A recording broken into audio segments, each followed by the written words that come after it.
안녕하세요. 11월 9일 화요일입니다. 비도 어제부터 내리고 있고요. 오늘 또 비가 온다고 합니다. 날씨도 어제보다 오늘은 더 춥다고 하니까 주의하셨으면 좋겠습니다. 요즘 뉴스를 보니까 갑자기 요소수가 부족하다고 하는 내용이 나와요. 그래서 이게 도대체 무슨 소린가 하고 보니까 요소수라고 하는 것이 경유차 있잖아요. 대형 덤프트럭 25톤 막 이렇게 되는 화물을 많이 싣고 달리는 또 레미콘이라든가 이런 큰 화물차들이 매연이 많이 나오는데 그것을 줄이기 위하여서 요소수를 넣는다고 합니다.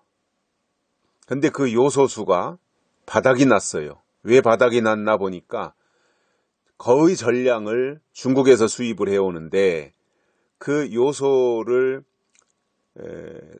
축출하는 것이 석탄에서 한다 그럽니다. 석탄.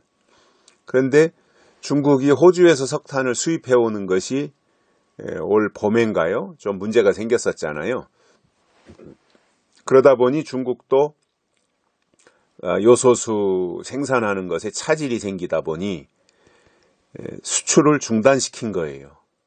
근데 우리나라가 거의 전량을 중국에서 가져오는데 중국이 수출을 중단시켜 버림으로 인해서 문제가 갑자기 생긴 거죠.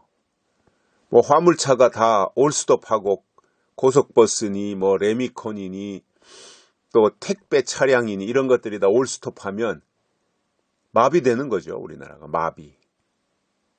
그러니까 이제 늦게서 발등에 불이 떨어져 가지고 이 청와대가 난리를 피우고 호주에서 2만 톤을 수입해 왔다고 하는데 급하게 2만 톤은 트럭 333대가 하루 쓰는 분량이라고 합니다. 하루. 그러니까 이거 뭐 안 되는 거죠. 그러니까 이제 뭐 민주당 당대표 송영길이 가서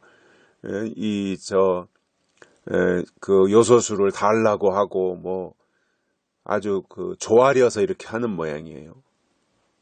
저는 그것을 보면서 한 3년쯤 전인가요?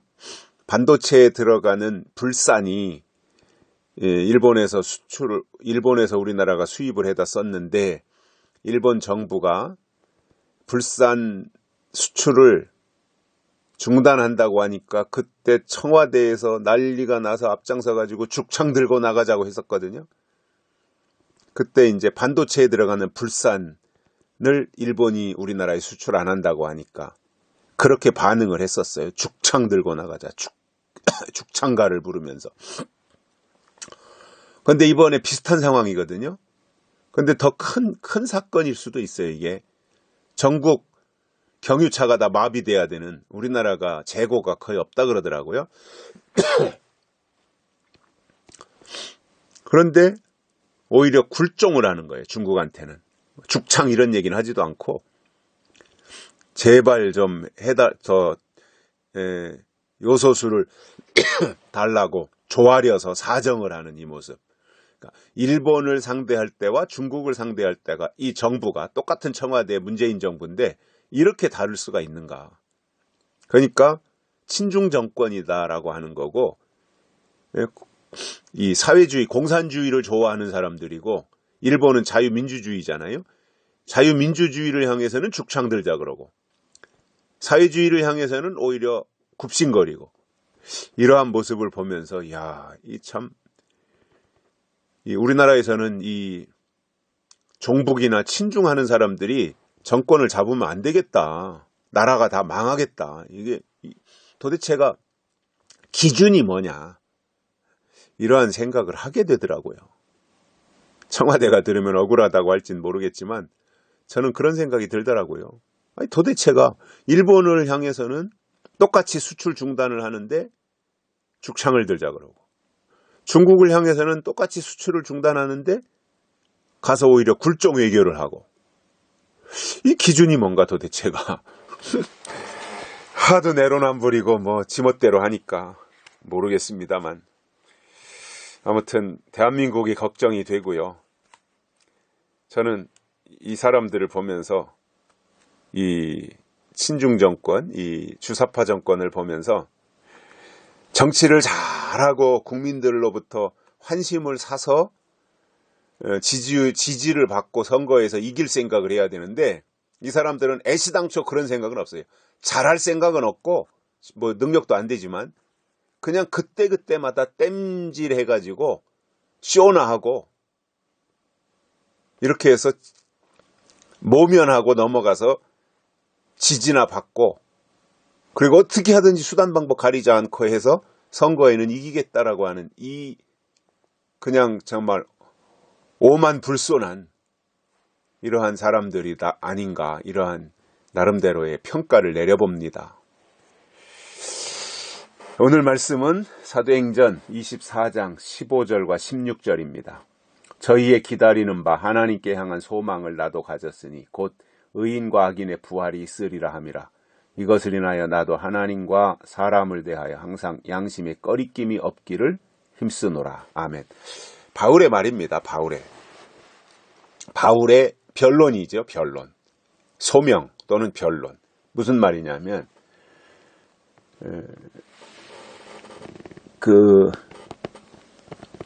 바울을 더둘로라고 하는 사람이 고발을 했어요. 그때 이제 벨릭스가 각하인데 벨릭스 각하에게 더둘로가 바울을 고발한 거예요. 그 고발 내용이 뭐냐면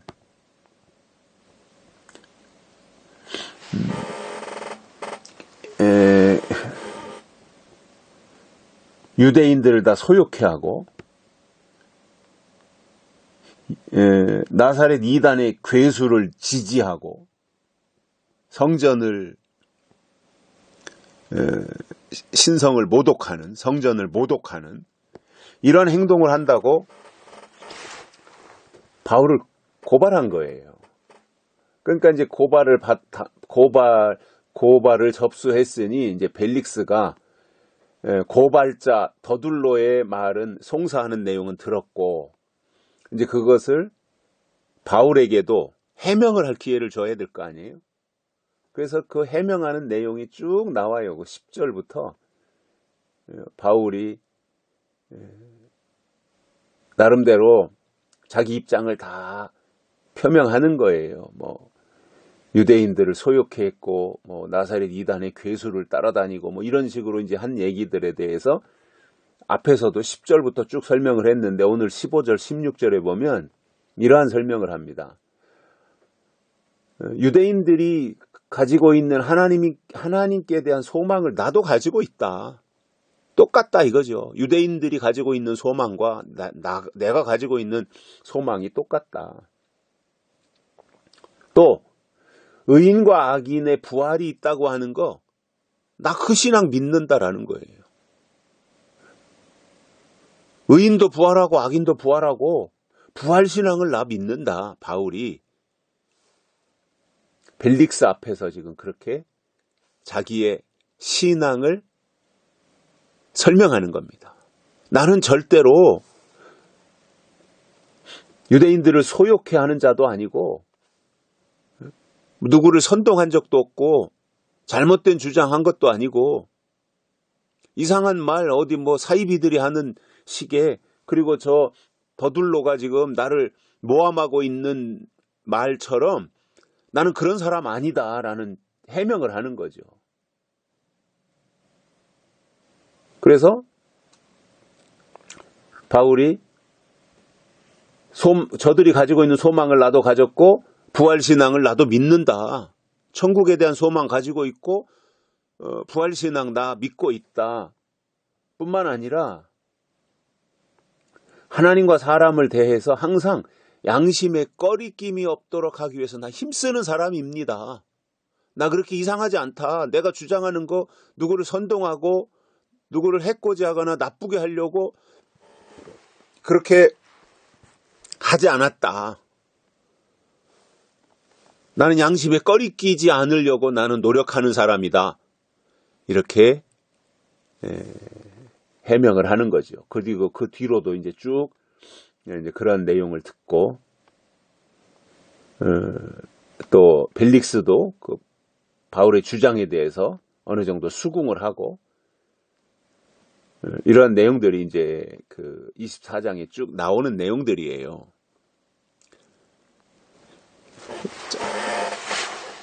바울은 이방인 시대를 열어놓는데 혁혁한 공을 세운 1등 공신이잖아요. 그리고 하나님이 정말 사도행전에 보면 바울을 위해서 사도행전을 기록할 정도로, 그렇게 말해도 과언이 아닐 정도로 사도행전은 바울의 활동에 대해서 놀랍도록 기록을 해주고 있죠. 그렇다면 방해꾼들이 나타날 때 다 격파시켜야 될 거 아니에요. 하나님이 붙잡고 사도 바울 이방인 시대를 여는데 이토록 높이 하나님이 손으로 붙잡고 쓰셨다면 방해꾼들을 타도해야 될 거 아니에요. 한 방에 그냥 다 물리쳐 버려야 되는데, 고발하면 고발당하고, 붙잡혀가서 가두면 감옥에 갇히고, 때리면 맞고, 이런 모습이에요, 이게. 그래서 우리가 하나님의 일을 한다고 할 때 너무 추상적으로 생각할 필요는 없지 않을까, 그런 생각을 해봅니다. 바울을 보면 똑같은 사람이에요. 똑같은 사람. 권력 앞에서 권력이 짓누르면 또 짓밟으면 짓밟히는 거고요. 그래서 이러한 우리가 신앙생활 하는 데 있어서 내 눈에 보이는 현상을 따라가면 안 된다라는 거죠. 본질을 따라가야 되는 거죠. 바울이 하나님께 붙잡혀서 쓰임받는 모습을 보는 것이 중요한 거지. 또 이렇게 바울이 재판을 받고 감옥에 갇히고 뭐 이런 모습 보면 또 실망도 할 수 있잖아요. 주의 종이라고 그러면서 무엇을 그렇게 잘못했길래 그냥 저렇게 감옥에 갇히고 두드려 맞고 40에 하나 감하는 매도 맞고 죽은 줄 알고 갖다 버리면 또 툭툭 털고 일어나서 전도하러 다니고, 이런 모습이 바울이었거든요. 그래서 우리는 보이는 면만 보지 말고 보이지 않는, 그러나 그 속에 중심에 담겨진 그 본질, 이것을 봐야 되고, 바울이 어떤 경우도 감정적으로 대처하지 않았어요. 이 사람들을 향해서.